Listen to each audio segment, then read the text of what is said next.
yeah. Yeah, so I decided to revisit this game. So I'm just gonna do a survival here, just for nostalgia purposes. It went on Steam recently, so I think I'm gonna play. I've played a little bit so far, to get the hang of it again. So we're gonna jump into a little bit of Ice Caves because I haven't played that survival yet. We're gonna play it on normal because I am that bitch. And I just want to have a good time and enjoy and just talk about this game a little bit. And talk about what this game got right. So immediately there are like a couple things I gotta announce or say that this game definitely got right. First of all, visuals. Visuals in this game are just they're so amazing and beautiful, and the audio. I don't even know how they did the audio so well. Just if you listen to that soundtrack there, it's just pure nostalgia.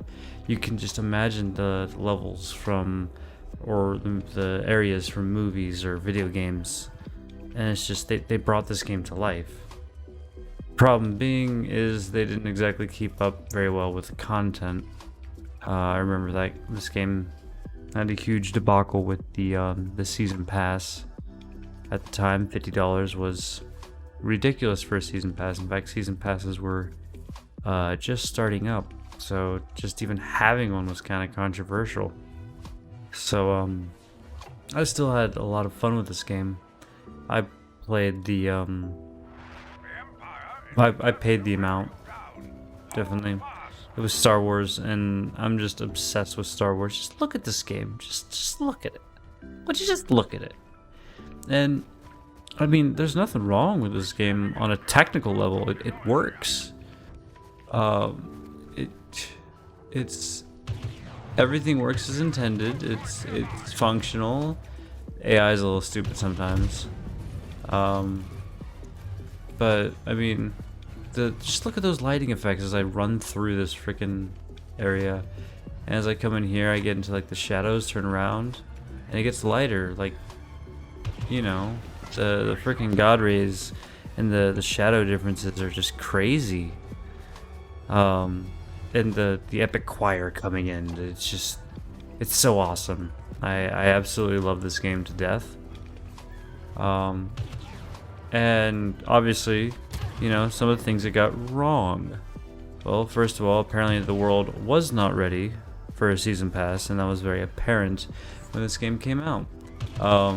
But as you can see, based on how every single game has either a season pass or a battle pass now, it definitely started a trend.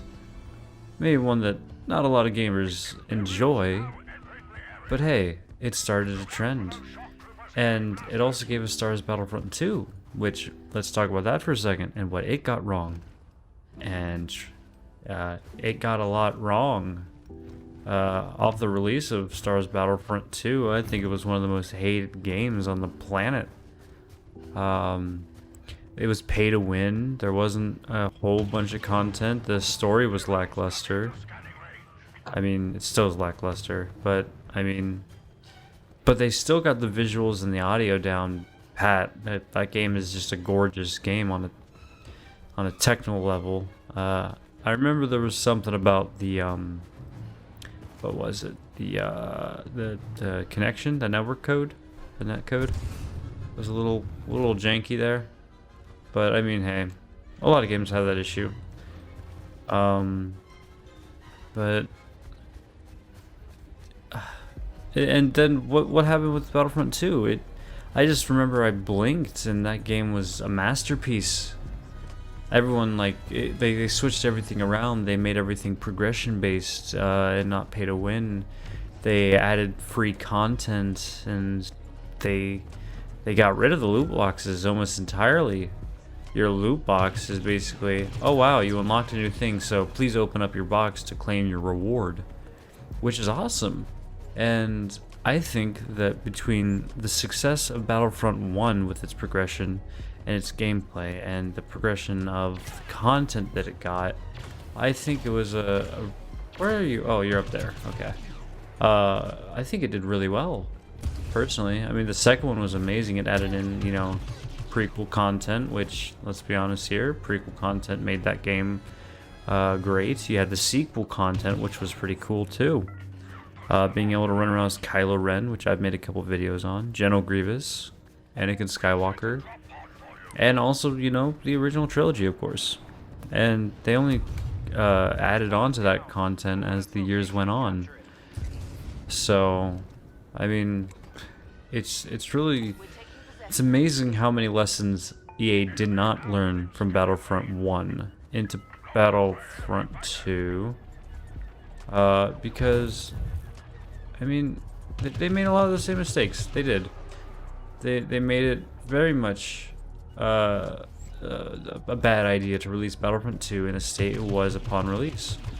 And, well, they fixed it. They did, but I don't think they should get away with that, because it was atrocious and it kind of made me sick. So I stayed away from the game as much as I could, like the plague. Oh my god, I don't remember that. I forgot that when you jumped and used the jetpack, just oof, it really boosts you. But and then they also, you know, obviously had the Origin thing where they took all their games off Steam, put them on Origin, which it wasn't Battlefront that started that, but you know, it continued it, and I'm glad to see that now these games are actually on Steam. It makes me more likely to play them, and I'm not like a Steam fanboy or anything, because, you know, I have Assassin's Creed Origins, and I got that on the Epic Games Store.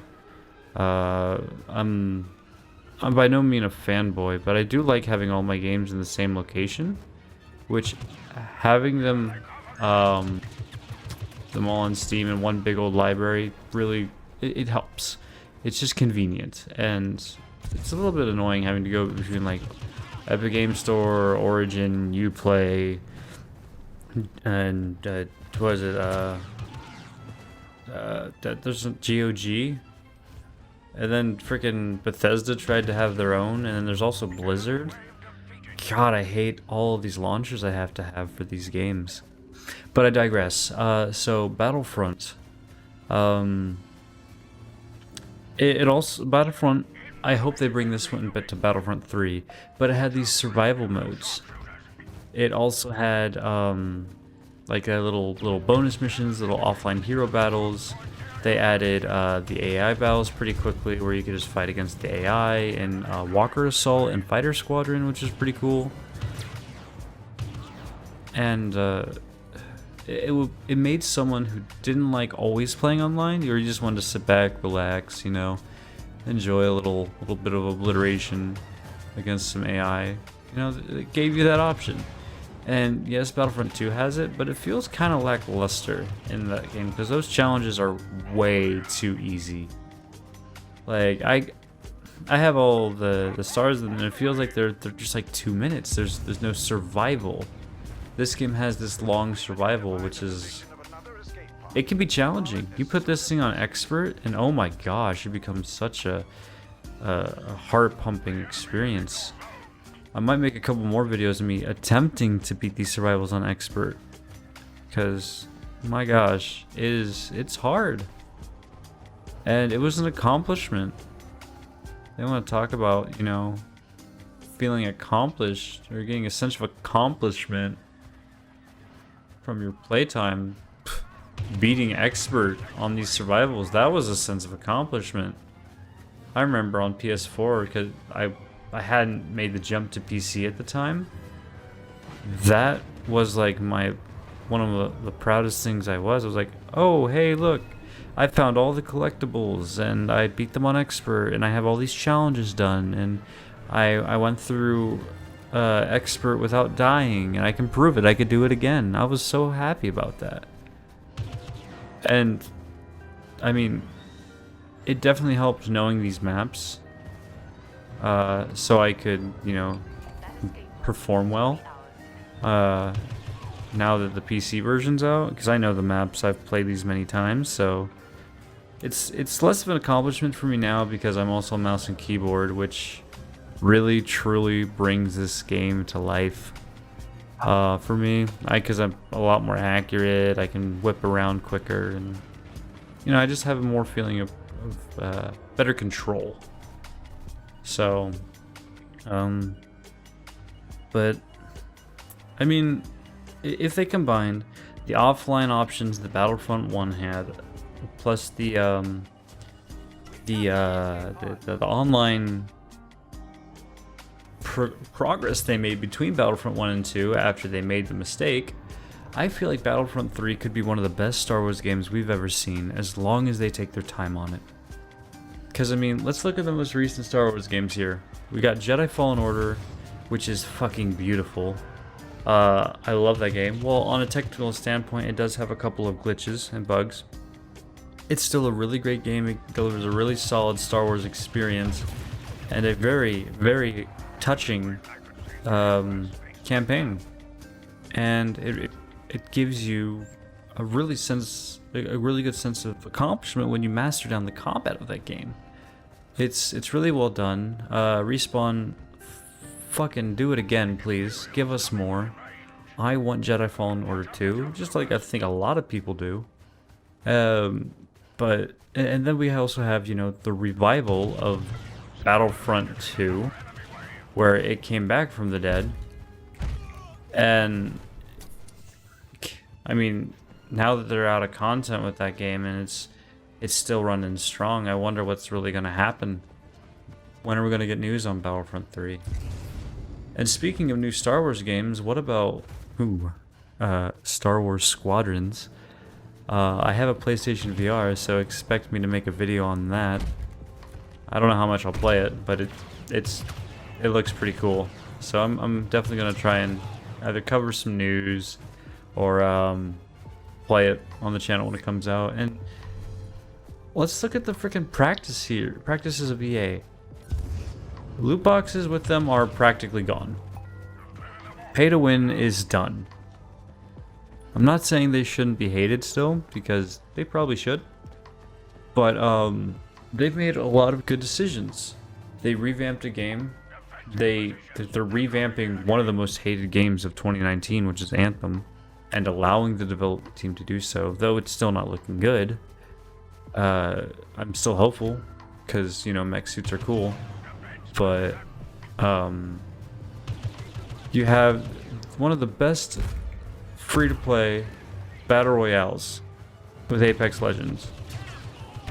You have Jedi Fallen Order, a single-player experience, and you have a fully VR Star Wars experience in the form of one of the Squadron-like games, like Rogue Squadron, and it's confirmed that it's gonna be like a strategy-like game. It's only $40. They release the trailer and they're like, oh yeah, by the way, it's coming in a couple months because it's already done. Oh, you'll get gameplay in a couple of days. It's just EA's kind of starting to turn it around, and I wonder if this is a ploy to just get people's trust back, or if it's just, you know, something that they're actually taking it to heart. They're realizing we can't keep doing stuff like this. So based on how they've been handling Star Wars games recently, I actually want them to keep the license. I would very much enjoy that.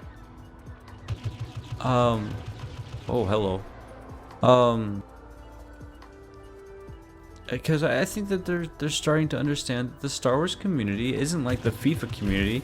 It won't keep buying their same copy and paste titles over and over again just to buy, you know, oh, you get to play as this soccer player, and, you know, we're gonna drain you of all the money that you have just so you can be a little better. And also, fuck their sports games. I'm not even talking about those. Those sports games are so pay to win and disgusting, and it's still the bad part about EA. But I feel like with all their other franchises, not sure about Battlefield, I'll have to look into that, but they're starting to make a comeback. And I hope they do, because if you see how beautiful their games can be, and on a technical level, how good their games can be, like the Battlefront series with EA, they have the possibility to make some great possibilities. It's just they need to not make the scummy decisions. But you know, greed gets to a lot of people. EA used to be, you know, one of the big players in gaming, and because they used to make such great games, and people used to love them, and now they hate them. Like, who remembers saying EA Sports? It's in the game. I do. I remember saying EA Sports, it's in the game, all the time. But now it's like, as of a couple years ago, it's more like EA Sports. It's pay to play or pay to win. It's I'm glad that they're making changes, and I hope it continues, because with their amount of funding they can give, these games could be quite amazing. And I'm still waiting on a Darth Maul single player game, so EA, if by some miracle you end up seeing this, please, Darth Maul single player game. That's all I want. You'd make me a very happy person. What kind of games do you guys want to see? What Star Wars games are you guys hoping for? Let me know in the comments below. Are you guys wanting like another Jedi Knight Academy game, another Knights of the Old Republic, more support for their MMO, the Old Republic? I mean, there's so many things EA could do and expand upon. They could expand into the pre-prequel era, where the Jedi and Sith war went on. You know, Darth Revan, Darth Malak, HK-47, all those awesome characters from KOTOR. There's so much untapped potential. And I know they were trying to set the story straight by making everything uncanon, but I feel like they just wanted to make everything make sense some more. Which makes sense, you know, the old canon, the legacy canon, did not make any sense. There was too many loose strings, loose ends, all that stuff. There was way too many things that went wrong, like Starkiller, for example, from Star Wars The Force Unleashed. Galen Marek? I don't remember. Starkiller. I think it was Galen Malik. I don't know. But anyway, Starkiller was incredibly overpowered. Able to kick Darth Vader's ass? I'm sorry, but that's for a side character like that, being able to fight the Emperor and live and then be cloned, that was, I loved those games, but that was too much. Way too much. But maybe they can bring him back. Maybe they can make him a character. Maybe they could turn him into Starkiller. That'd be cool. Like, you know, he starts training on Kashyyyk. He finds a Jedi Master. He gets killed by Darth Vader and becomes his apprentice. He becomes an Inquisitor. And, you know, they try to go through that story, but without making him extremely overpowered. I think that would be awesome. Because let's be honest here, pulling a Star Destroyer out of space from a side character, really? Really? That's something Darth Vader would do. Or that's something that like a main, like Skywalker would do, but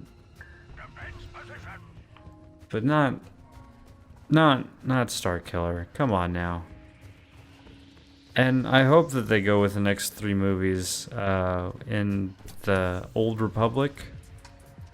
I feel like that would be a really awesome era. And I mean, they did call a Legion in Star Wars Rise of Skywalker. It was called the Third Revan Legion, I believe. So there's a little hint, maybe. They visited the Sith homeworld. Come on, Disney. Do the right thing. That'd be awesome. I'd love to see Darth Revan on the big screen. I wonder if they'd get to play him, because they could find some pretty good people probably to play these characters, and I'd be very interested who they'd cast for him. I don't know who I would want to cast. I'd have to think about that. But I definitely think there's some good potential there. if he wasn't already in the Star Wars universe, I would say, what's his name? Me, when I'm editing, throw up a picture of the dude's face. He was in the Star Wars movies already, leader of the Crimson Dawn in Star Wars Solo. I can't remember his name. He was Jarvis as well. So that guy, I feel like he could have pulled off a fantastic Revan, because he puts a lot of character into his acting, and I feel like it would have been great. Gosh, there's so much Star Wars that I can go into. Maybe they could try to do a Mandalorian game. That would drive people freaking crazy. Think about that. You know, you load it up, and the first thing you hear at the freaking title screen would be, or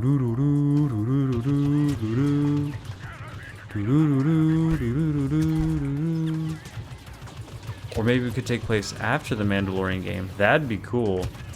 Or you could like play as like Baby Yoda learning some Jedi training, or like learning to use his Force powers more responsibly. And oh, that'd be a neat idea. What the hi, bye. Hey you, up here. I know you're up here. Did you just bitch out on me? Don't you run from me. Don't you know who I am? I'm Nameless Rebel Trooper number 4. That's what I thought. But yeah, if they can just hunker down, if EA can just hunker down and really give DICE enough time to make Battlefront 3 and not make it pay to win, and give them enough time to make a decent amount of content beforehand. Oh, please, just do it. I feel like that would be one of the... Why is it only 5+ on the last wave? Like, you're useless. You're useless. You're useless. And what, we got like 5 units left now? Oh, you're a jet trooper? Yep, you're gone. What the fuck?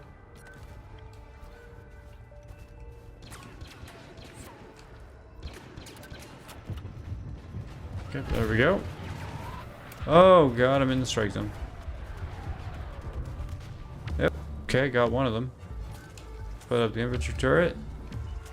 Proximity mine, because I need something else. And proximity mine. Okay. Now the question is, do I want to... I could just shoot him, I guess. Yeah, I'll just shoot him. Die. Fuck.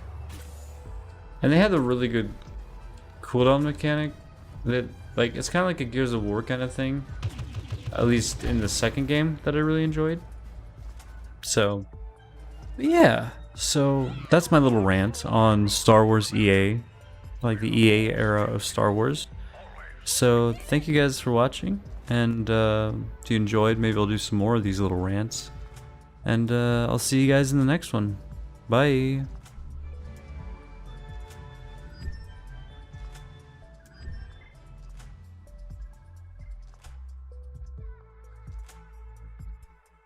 Hey everybody, thank you guys so much for watching, and I know this isn't my typical style of video, but I changed some audio settings around, and I just wanted to rant for a little bit about Star Wars. So I hope you guys enjoyed, and let me know if you agreed with me down in the comments, if you disagreed. And leave a like, comment, subscribe, and yeah, I'll have the next Assassin's Creed video up soon, and I'll see you guys in the next one. Bye!